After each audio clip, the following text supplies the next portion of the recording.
Today we will learn preposition. First one is he is dash home.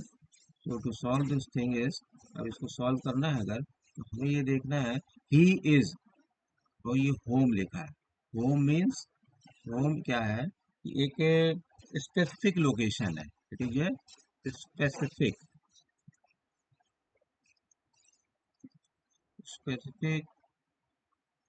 Location. Specific location है, small area है. तो small area और कोई particular जगह हो तो वहां पे क्या होता है, वहां अपन एट यूज करते हैं. Okay, at. Second one is he is dash railway station. Railway station is also a specific location, a particular location. Same thing ऊपर जैसे है, same thing. It is small area, specific location, particular area. So here also we will use at. He is at railway station. Third one is he is dash train. Dash train means in train. Train में क्या कर सकते हैं, train में अपन बैठ भी सकते हैं. We can sit also there, we can stand also there. ठीक है, and even we can walk also. It is a vehicle. तो जब ये ऐसा व्हीकल है तो जहाँ हम खड़े भी हो सकते हैं, बैठ भी सकते हैं. तो इस जगह पर हम क्या बोलेंगे, he is on train. On train, on train is correct.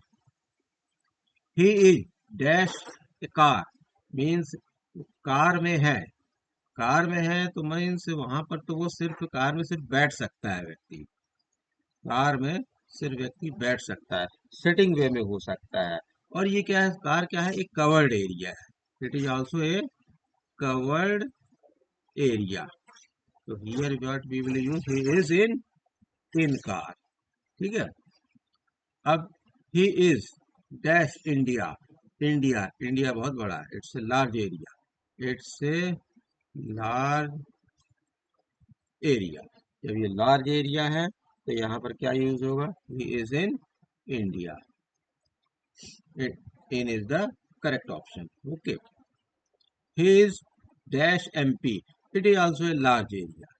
Clear. तो ये भी एक बहुत बड़ा एरिया है. तो जब कंट्री की बात हो, जहां पर की कंट्री हो,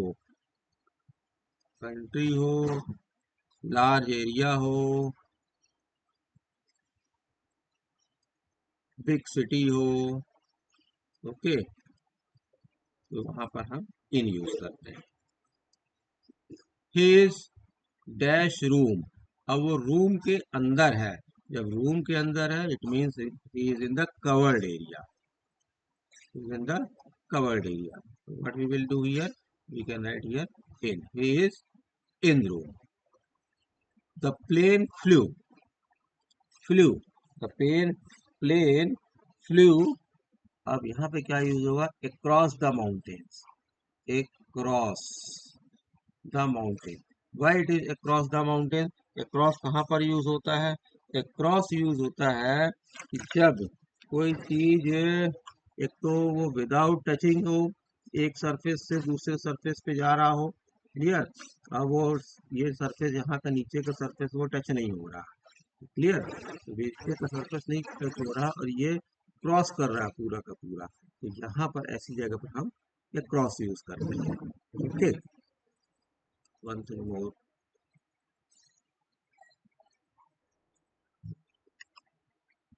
क्रॉस, तो इसमें एक चीज और आ सकती है. क्रॉस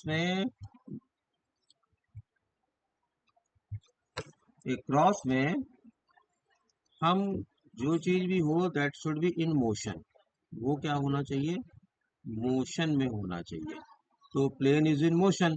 प्लेन क्या है, मोशन में है. That's why we have used here across. The picture is. The picture is, इसमें क्या होगा, the picture is above the sofa. above, above कहाँ यूज होता है, where to use above. above यहाँ यूज होता है जब कोई चीज हायर पोजीशन पे हो. ठीक है, हायर पोजीशन पे हो. हायर,